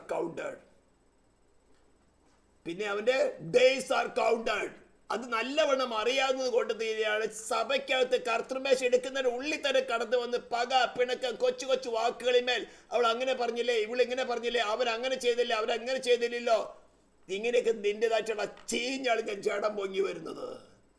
ക്രൂസിഫൈഡ് എന്താ പറഞ്ഞിരിക്കുന്നത്? നമ്മുടെ ശരീരത്തിന്റെ വീണ്ടെടുപ്പായ പുത്രത്വത്തിന് കാത്തുകൊണ്ട് ഉള്ളിൽ ഞെരങ്ങണം. ഇതാണ് വിശ്വാസിയുടെ പ്രത്യാശ. എന്ന് എപ്പോഴാണ് പുത്രത്വം വെളിപ്പെടുന്നത്? എപ്പോഴാണ് ശരീരത്തിന് രൂപാന്തരം നടക്കുന്നത്? ഫിലിപ്പിയർ 3:21. അവൻ വരുമ്പോൾ അവനാണ് നമ്മുടെ ശരീരത്തിൽ രൂപാന്തരപ്പെടുന്നത്. നാം എങ്ങനെയുള്ള ആവുന്ന ജോൺ പറഞ്ഞിരിക്കുന്നത് എങ്ങനെ? അവൻ വരുമ്പോൾ അവൻ ഇരിക്കുന്നത് പോലെ നാം ആകും. അതാകണമെങ്കിൽ ഇപ്പോഴേ മന്ന ഭക്ഷിക്കണം. മരുഭൂമിയിൽ മന്ന മാത്രമേ ഉള്ളൂ. ഈ പ്രസംഗത്തില് മന്ന മാത്രമേ ഉള്ളൂ. തീ ചുട്ടായിട്ട് മാംസം മാത്രമേ ഉള്ളൂ. അതിന് കൂടെ നല്ല സൈഡ് സലാഡായിട്ട് കയ്പ് ചീരയുള്ളൂ. ബട്ടറും ജാമും ഇല്ല. ബട്ടറും ജാമും കിട്ടുന്നത് വേണ്ടത്ര സ്ഥലങ്ങളുണ്ട്. നല്ല ഡബിൾ സ്ലൈസ് വെച്ചിട്ട് ആംബർഗറും വെച്ച് നല്ല ബട്ടറും മയണൈസും എല്ലാം കൂടെ കൂട്ടിത്തരാം. ഇന്നതാ വേണ്ടത് ആൾക്കാർക്ക്. സ്തോത്രം. നമ്മുടെ ശരീരത്തിന്റെ വീണ്ടെടുപ്പായ പുത്രത്തിന് കാക്കുന്നതിന്റെ ഉള്ളിലാണ് ഞരക്കം വരുന്നത്. ഞാൻ മുഖാന്തരമാണ് ഈ പക്ഷികള്, പാവപ്പെട്ട പക്ഷികൾ എന്റെ കുഞ്ഞിനെ ഓർത്തുകൊണ്ട് രാത്രി കഴിച്ചു കൂട്ടുന്നത്. എന്റെ രൂപാന്തരം നടന്നെങ്കില് ഞാൻ മുഖാന്തരമാണല്ലോ ഇന്ന് ലോകത്തിൽ പാപം ഇന്ന് കൂത്താടിക്കൊണ്ടിരിക്കുന്നത്. എന്റെ രൂപാന്തരം നടന്ന് എന്നിൽ പുത്രത്തെ വെളിപ്പെട്ടുവെങ്കില് ഞാൻ ക്രിസ്തുവിനോട് കൂടെ സ്വർഗത്തിന് ഭൂമി സകല അധികാരമുള്ളവനായി, ഭൂരാജാക്കന്മാർക്ക് അധിപതിയായി, ദൂതന്മാരെ വിധിക്കുന്നവനായി, രാജാക്കന്മാരെ വിധിക്കുന്നവൻ, ഞാൻ ഇപ്പോൾ വാഴേണ്ട സ്ഥാനത്ത് ചപ്പും ചവറും തിന്നാൻ പോവുകയാ. ശരീരത്തിന്റെ ഗുണത്തിന് വേണ്ടിയുള്ള പ്രസംഗം കേൾക്കാൻ പോവുകയാ. നമ്മുടെ ശരീരത്തിന്റെ വീണ്ടെടുപ്പായി പുത്രത്തിന് കാത്തുകൊണ്ട് ഞരങ്ങുന്നു. ഇത് പറഞ്ഞ് ഇത്തരം പറഞ്ഞവരോടാണ് പറയുന്നത്, അവണ്ണം സ്തോത്രം ആത്മാവ് നമ്മുടെ ബലഹീനതയ്ക്ക് തുണ നിൽക്കുന്നു.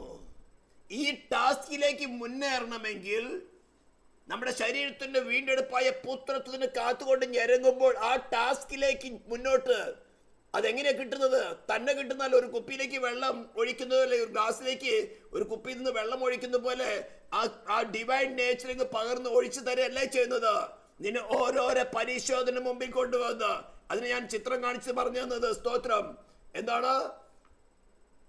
17 ദിവസത്തെ യാത്ര കഴിഞ്ഞിട്ടാ പറയുന്നത്, ചെങ്കടൽ കരയ്ക്ക് കൊണ്ടുപോവാ, എനിക്ക് ചില പ്രവൃത്തി അവിടെ ചെയ്യാനുണ്ട്. അവിടെ പിറപ്പുറത്തവർക്ക് അറിയാമല്ലോ, മോശയെ കല്ലെടുത്തവരെ അറിയാമല്ലോ. സ്തോത്രം. ദൈവം പറഞ്ഞ എന്താ? മോശ, നീ എന്തിനാ നോക്കുന്നത്? ആ വാഗ്ദത്തത്തിന്റെ വടി, ബൈബിള് വീണ്ടെടുക്കപ്പെട്ട ദിനത്തിന് വേണ്ടി, വീണ്ടും ജനിച്ചവർക്ക് വേണ്ടി ആയിരക്കണക്കിന് പ്രോമിസുകളാണുള്ളത്. ഞാൻ നിന്നെ ഒരു നാളും കൈവിടുകയില്ല, ഉപേക്ഷിക്കുകയുമില്ല. എന്റെ ഉള്ളത് എന്തിനാ വരച്ചിരിക്കുന്നു. എന്റെ ഇത് പിടിച്ചു മറക്കാൻ ആർക്കും സാധ്യമല്ല. അവയെ തന്നിരിക്കുന്ന എന്റെ പിതാവ് എല്ലാവരിലും വലിയവൻ. പിതാവിനെ ഇത് പിടിച്ചു മറക്കാൻ ആർക്കും സാധ്യമല്ല. പിതാവ് ആർച്ചിട്ടുണ്ട് ആർക്കും പുത്രന്റെ അടുത്തേക്ക് വരുവാൻ സാധ്യമല്ല. അവൻ ഒടുക്കത്തെ നാൾ ഉയർത്തെഴുന്നേൽപ്പിക്കണം എന്നാകുന്നു എന്നെ അയച്ചവന്റെ ഇഷ്ടം. ഇതൊക്കെ നമുക്കുള്ള പ്രോമിസ് ആണ്. ആ പ്രോമിസിന്റെ വടി ആമേ ആർത്തരം എന്ന ചെങ്കടന്റെ കരയ്ക്കൊന്ന് നീട്ട. നിന്റെ സോളിന്റെ മേൽ തന്നെയാണ് നീട്ടേണ്ടത്. അപ്പോഴാണ് ദൈവം കിഴക്കും കാറ്റടിച്ച് ആമേ നിന്റെ ചെങ്കടനെ പിളർമാറാക്കുന്നത്.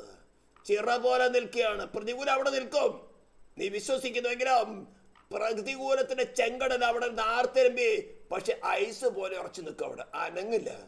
മരണം എന്ന പ്രതികൂലമാകട്ടെ, രോഗമെന്ന പ്രതികൂലമാകട്ടെ, പാതാളം എന്ന പ്രതികൂലമാകട്ടെ, ആഭിചാര പ്രതികൂലമാകട്ടെ, സ്തോത്രം, അവിടെ നിൽക്കും. നിന്നെ കണ്ടു വിറച്ചും കൊണ്ട്. കാരണം നിന്നെയല്ല, നിന്റെ ഉള്ളിൽ വസിക്കുന്ന ഉയർത്തെഴുന്നേറ്റ സ്വർഗത്തിനും ഭൂമിയിലെ സകല അധികാരമുള്ളവനെ കണ്ട് വിറച്ചുകൊണ്ട് നിൽക്കും. അനുഭവിക്കണോ? ഇതാ തീയിൽ ചുട്ടായിട്ട് മാംസം തിന്നാന്ന് പറയുന്നത്. ഇതിനു വേണ്ടിയാണ് നിങ്ങൾ സ്ഥാനപ്പെട്ടത്. ഇനി സ്ഥാനപ്പെടാത്തവരുണ്ടെങ്കിൽ ഇതിനു വേണ്ടി മാത്രം സ്ഥാനപ്പെട്ടാൽ മതി. വേറെ പെന്തിക്കോസ് ചേരാൻ മുങ്ങണ്ട. പെന്തിക്കോസ് ചേരാൻ മുങ്ങിക്കഴിഞ്ഞാൽ ഗുണപ്പെടാൻ പോകുന്നില്ല. ക്രിസ്തുവിനോട് ചേരാൻ, ഉയർത്തുന്ന ക്രിസ്തുവിനോട് ചേരാൻ ഇതാ പാത. സ്തോത്രം. ഈ അവൻ വരുന്നവരെ ആര് സഹിച്ചു നിൽക്കും? മോശ പ്രമാണം വാങ്ങാൻ പർവ്വതത്തിൽ കയറിപ്പോയി. പ്രമാണം വാങ്ങിയിട്ട് വരുന്നത് വരയ്ക്ക് സഹിച്ചു നിൽക്കാൻ പറ്റുന്നില്ല. അഹ്റോനെ ഞങ്ങൾക്ക് നടത്തിക്കൊണ്ടത് മോശയെ കുറെ നാളായിട്ട് കാണാനില്ല. ആമേ സ്തോത്രം. ഞങ്ങൾ രക്ഷയിലേക്ക് സ്നാനക്കുളത്തേക്ക് നടത്തിയ ഞങ്ങൾ ഉയർത്തെന്നിട്ട് കർത്താവിന്റെ പരിശുദ്ധാത്മാവിനെ കാണാൻ കുറെ നാളായിട്ടില്ല. പക്ഷെ ഞങ്ങളുടെ പോയി തിരമാല അടിക്കുന്നുള്ള ഈ ഫറവോനെ ഞങ്ങൾക്കെതിരായിക്കൊണ്ട് ആഭിചാരം ചെയ്യുന്നുണ്ട്, ശുദ്രപ്രവർത്തി ചെയ്യുന്നുണ്ട്, വ്യാജ പ്രാർത്ഥന ചെയ്യുന്നവരുടെ രാത്രി ഉറങ്ങാൻ പറ്റുന്നില്ല, ഡെയിലി സമാധാനം സ്വസ്ഥതയില്ല. പക്ഷെ ഈ ആരോഗ്യങ്ങൾ മാത്രമേ ഞങ്ങൾ കേൾക്കുന്നുള്ളൂ. അപ്പോഴാണ് നല്ലൊരു അവസരം കിട്ടുന്നത്. അങ്ങനെ ഒരു ഐഡിയ, കൊണ്ടുപോവാ നിങ്ങളുടെ ആഭരണങ്ങളൊക്കെ. ഞാൻ തീയിലേക്ക് ഇട്ടിട്ട് കളക്കുട്ടി പുറത്തു വന്നു. അപ്പോഴാണ് പറയുന്നത്, ശ്വാസം മുട്ടി ചത്തത്, വിഗ്രഹാർപ്പിതം, പരസംഗം, രക്തം, ഇത് മാത്രം ഉപേക്ഷിക്കാനേ പരിശുദ്ധാത്മാ പറഞ്ഞിട്ടുള്ളൂ. വേറെ ഭാരം ഇടരുത്. ജോഡി മാത്രം അടിക്കുന്നത് കുഴപ്പമില്ല. ആഭരണം 2 പവന് 4 പവൻ, എന്തിനീ 2 ആക്കട്ടെ? 4 പവന് കയ്യിലും കാലിലും കഴുത്തിന്, പിന്നെ വേറെ എവിടേക്ക് ഇടാൻ പറ്റും അവിടേക്ക് ഇട്. പരിശുദ്ധാത്മാവ് നിർബന്ധിക്കുന്നില്ലെന്നേ. ഇതൊക്കെ ഓരോ ഉപദേശികൾ അവരുടെ ഇഷ്ടത്തിൽ പറഞ്ഞുണ്ടാക്കുന്നത്. അമേരിക്കയ്ക്ക് നോക്കിക്കേ, നിങ്ങൾക്ക് കേരളത്തിൽ മാത്രം ഇതൊക്കെ ഉള്ളൂ. അപ്പോഴാണ് തോന്നുന്നത് കാളക്കുട്ടി ഉണ്ടാക്കാൻ. ഇട്ടാക്കിക്കോ, കാളക്കുട്ടി ഉണ്ടാക്കിക്കോ. ഒരു ശബ്ദം കേൾക്കാൻ കുറച്ച് യഹോവയുടെ പക്ഷത്തുള്ളവനാറ്. ഈ കാളക്കുട്ടി ആദ്യം ഉണ്ടാക്കിയ ആഗ്രഹമായി മോശയുടെ പക്ഷത്ത് വന്നു. അടുത്ത് വന്നറിയാം 3000 പേര്. ആരോടെ വെട്ടാൻ പറഞ്ഞേ? സഹോദരന്മാരോട് തന്നെ പറഞ്ഞു വെട്ടാൻ. അനുഗ്രഹം പ്രാപിക്കേണ്ടതിന് വെട്ടിക്കളയാൻ പറഞ്ഞു. ഇതുപോലെ വെട്ടി കളക്കാം. നിങ്ങൾ ദുരുപദേശ പറയുന്നത്. നിങ്ങളുടെ കൂടെ എത്ര പേരുണ്ട്? ഇങ്ങനെ പറയുന്നവരുടെ കൂടെ നോക്കി എത്ര പേരുണ്ട്, അവർക്ക് എത്ര സ്റ്റേജ്, നിങ്ങൾക്ക് എത്ര പേരുണ്ട്, നിങ്ങളുടെ യൂട്യൂബ് ചാനൽ എത്ര പേര് കാണുന്നുണ്ട്? അവന്റെ തന്നെ ആത്മാവ് നമ്മുടെ ബലഹീനതയ്ക്ക് തുറന്നു നിൽക്കുന്നു. നിന്റെ ഈ ചെങ്കടൽ കരയ്ക്ക് വരുമ്പോൾ, സ്തോത്രം, നിന്റെ പരിശോധനകളിൽ നിന്റെ വീക്ക്നെസ് നിനക്ക് വെളിപ്പെട്ട് കിട്ടുമ്പോൾ, നിന്റെ സോളിൽ നിന്റെ വീക്ക്നെസ്സും നിന്റെ ബലഹീന വെളിപ്പെട്ട് കിട്ടുമ്പോൾ, അതിനെ ഓവർകം ചെയ്യാൻ ആവശ്യമായിട്ടുള്ള നീ ആ ബലഹീനതയെ അക്നോളജ് ചെയ്യുന്നെങ്കിൽ, ചിലപ്പോൾ ഭയം എന്ന ബലഹീനതയായിരിക്കും, ചിലപ്പോൾ വാശി എന്ന ദുഷ്ട ജഡ സ്വഭാവമായിരിക്കും, ചിലപ്പോൾ പിണക്കം എന്ന ദുഷ്ട സ്വഭാവമായിരിക്കും. ഇത് നിന്റെ നാശത്തിനാണെന്ന് മനസ്സിലാക്കിയിട്ട് ദൈവത്തിന്റെ ആത്മാവ് നിന്നെ തുടയ്ക്കുന്നത് എങ്ങനെയാ? നീ അതിന് ഉപേക്ഷിക്കുക. ഉയർത്തെഴുന്നേറ്റവരെ ക്രിസ്തുവിന്റെ സോളിൽ ആ മന്ന, ആ പുനരുദ്ധാന ശക്തി, ആ തീയിൽ തൊട്ടായിട്ടുള്ള മാംസം ഞാൻ നിനക്ക് തരാം. അതാണ് തുണ നിൽക്കുന്നത്. നിന്റെ രഹസ്യ പാപങ്ങളെ ചെയ്യുവാൻ നിന്റെ ബലഹീനതയാണ് പറഞ്ഞുകൊണ്ട് അത് ചെയ്യുവാൻ തുണ നിൽക്കുന്ന പരിശുദ്ധാത്മാവല്ല, വ്യഭിചാരത്തിന്റെ ആത്മാവാ. ഹല്ലേലൂയ. ഇതിനകത്ത് കുറെ ഉണ്ട് പഠിക്കാൻ. ഇന്ന് ആത്മാവ് നടത്തുന്നു പറഞ്ഞുകൊണ്ട് സകല പേക്കുത്തുകളും കത്തോലിക്ക തുടങ്ങി, ഓർത്തഡോക്സ് തുടങ്ങി, മാർത്താമക തുടങ്ങി, പെന്തിക്കോസ്തിനകത്തും ഒരു 90% ഉണ്ട് കുപ്പത്തരം കൊണ്ട് നടക്കുന്ന. ആത്മാവ് നടത്തുന്നു, ആത്മാവ് നടത്തുന്നു. നീ ആദ്യം ചിന്തിക്ക്, ഞാൻ ചോരത്തലി ആചരിച്ചിട്ടുണ്ടോ? ഞാൻ തീ ചുട്ട മാംസമാണ് തിന്നുന്നത്, അല്ലെങ്കിൽ പച്ച പോത്തിറച്ചിയാണ് തിന്നുന്നത്, വെള്ളത്തിൽ പുഴുങ്ങിയിട്ടാണ് ഞാൻ തിന്നുന്നത്? ആത്മാവ് ഞങ്ങൾ നിർബന്ധിക്കുന്നില്ല, മറ്റൊരു ഭാര്യ ഞങ്ങൾ ഏൽപ്പിച്ചിട്ടില്ല, അവന്റെ തീറ്റയാണ് തിന്നുന്നത്. അത്തരത്തിൽ വേണ്ടത്രയുണ്ട്. സ്തോത്രം. ആത്മാവ് തുറന്നു നിൽക്കുന്നതിനാ? നിന്റെ വീക്ക്നെസ്, നിന്റെ ടെസ്റ്റ് നടക്കുമ്പോൾ, നിന്റെ പരിശോധന നടക്കുമ്പോൾ, നീ ആരിൽ ആശ്രയിച്ചിരിക്കുന്നു അവനും പരിശോധിക്കപ്പെട്ട കല്ലാണ്. യശയ്യാ 28:16. ആ കല്ലിനോട് നിനക്ക് ചേർത്ത് പണിയേണ്ടത്. രക്തം ചെയ്യാൻ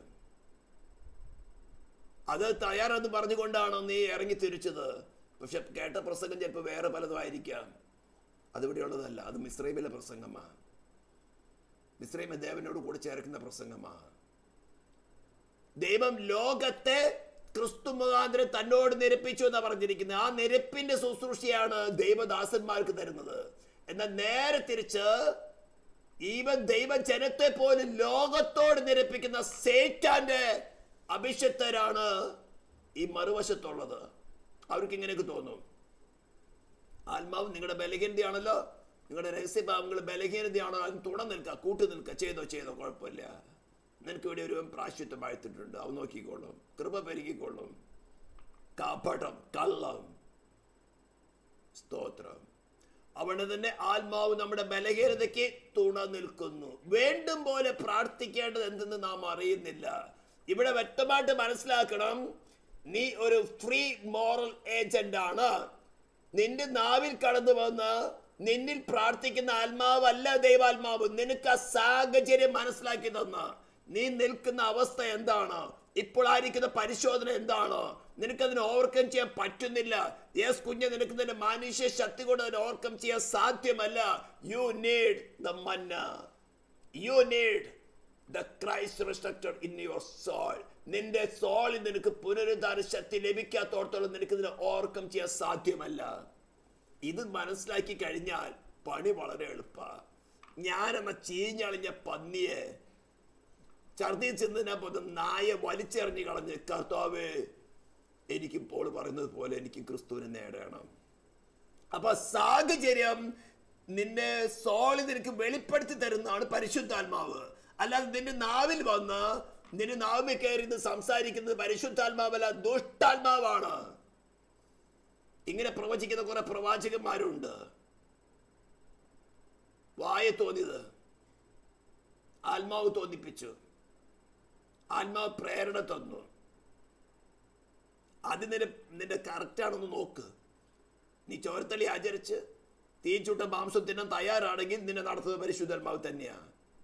ഇതില്ലെങ്കിൽ നടത്തുന്നത് പരിശുദ്ധാത്മാവല്ല, മറ്റ് ശൗല് പോയെടുത്ത് വെളിച്ചപ്പാടിന്റെ ആത്മാവായിരിക്കും. ശൗലിലേക്കായിരിക്കും വിളിച്ചു വരുന്നത്, ശമൂവേലിനായിരിക്കും വിളിച്ചു വരുന്നത്. കണ്ട ശമൂവേൽ പോലെ തോന്നും. വെളിപ്പാട് പുസ്തകം പറയുന്നല്ലോ, അതിനും കുഞ്ഞാടിനെ പോലെ 2 കൊമ്പുണ്ട്, മഹാസർപ്പം വന്ന പോലെ സംസാരിക്കുന്നു. കണ്ടാൽ കുഞ്ഞാടിനെ പോലെയാ, സംസാരിക്കുന്നത് മഹാസർപ്പം. ഈ കാലത്തൊക്കെ അത് വളരെ ശക്തമായിട്ട് വെളിപ്പെട്ടുകൊണ്ടിരിക്കുന്ന കാലഘട്ടമാണ്. വേണ്ടുപോലെ പ്രാർത്ഥിക്കേണ്ടത് എന്തെന്ന് നാം അറിയുന്നില്ല. ആത്മാവ് തന്നെ ഉച്ചരിച്ചുകൂടാത്ത ഞരക്കങ്ങൾ നമുക്ക് വേണ്ടി പക്ഷപാതം ചെയ്തു. അനേകർക്ക് ഈ കാര്യം മനസ്സിലായിട്ടില്ല. നീ ഒരു ഫ്രീ മോറൽ ഏജന്റ് ആയിരിക്കേ, അതായത് ഒരു സ്വതന്ത്ര മനസ്സിന് ഉടമയായിരിക്കേ, നിന്റെ സോളിലേക്ക് പ്രേരണ തരുവാനല്ലാതെ ദൈവത്തിനാകട്ടെ, ദൈവത്തോടു കൂടെ പ്രവർത്തിക്കുന്ന സ്തോത്രം ശുശ്രൂഷകന്മാരാകട്ടെ, ഈവൻ സേറ്റാനിക് കിങ്ഡത്തിനാകട്ടെ, നിന്റെ ഉള്ളില് നിന്നെ കൂടെ പ്രവർത്തിക്കാൻ സാധ്യമല്ല. പരിശുദ്ധാത്മാവ് അതിശക്തമായ പ്രേരണ നിനക്ക് തരാം. നിന്റെ സെൽഫിന്റെ വീക്ക്നെസ് നിനക്ക് വെളിപ്പെടുത്തി തരാം. അത് ഉപേക്ഷിക്കാൻ നീ തയ്യാറാകണമെങ്കിൽ ഉയർത്തി എന്നിട്ട് ക്രിസ്തുവിനെ അവിടെ റീപ്ലേസ് ചെയ്യുവാൻ പരിശുദ്ധാത്മാവ് നിന്റെ സോളിൽ വെളിപ്പെടുത്തും. ഇതാണ് പരിശുദ്ധാത്മാവ് ചെയ്യുന്ന ഡ്യൂട്ടി. ഇതറിയാതെ ആത്മാവ് തന്നെ ഉച്ചരിച്ചു കൂടാത്ത ഞരക്കങ്ങളെ നമുക്ക് വേണ്ടി പക്ഷപാതം ചെയ്യുന്നു.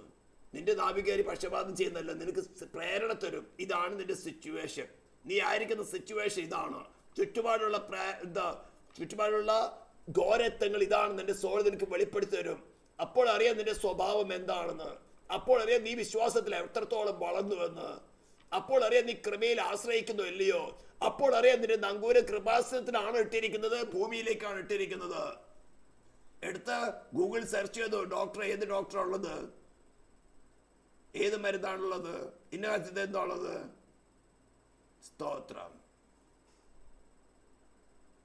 വെളിച്ചപ്പാടിനടുത്തേക്ക് പോകാതെ ആത്മാവ് നഷ്ടപ്പെട്ട ശൗലാണ് വെളിച്ചപ്പാടിനടുത്തേക്ക് പോകേണ്ടി വന്നത്.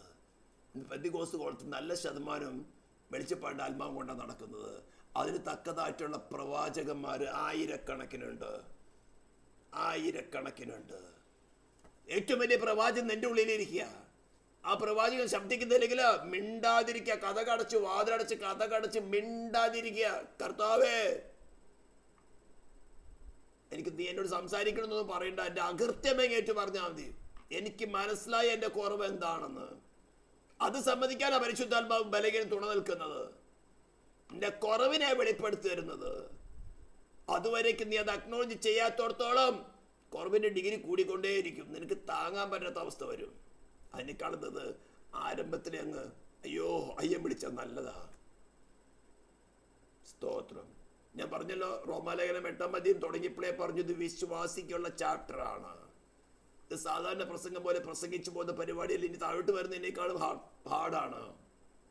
അപ്പൊ ഇന്നൊരു ഡെസിഷൻ എടുക്കുക. ഇന്നത്തെ ക്ലാസ്സിൽ കൂടെ ഡിസിഷൻ എടുക്കുക. ഞാൻ ചോരത്തളി ആചരിച്ചതാണ്. എൻ്റെ സോളിൽ തളിക്കപ്പെട്ടിരിക്കുന്നത് എനിക്ക് വേണ്ടി പാപയാഗമായി തോന്നുന്ന ക്രിസ്തുവിന്റെ രക്തം തന്നെയാണോ? ഞാൻ എന്തിനു വേണ്ടി ആ ചോരത്തളി ആചരിച്ചത്? ശത്രുവിന് രക്ഷ പ്രാപിക്കാനാണോ?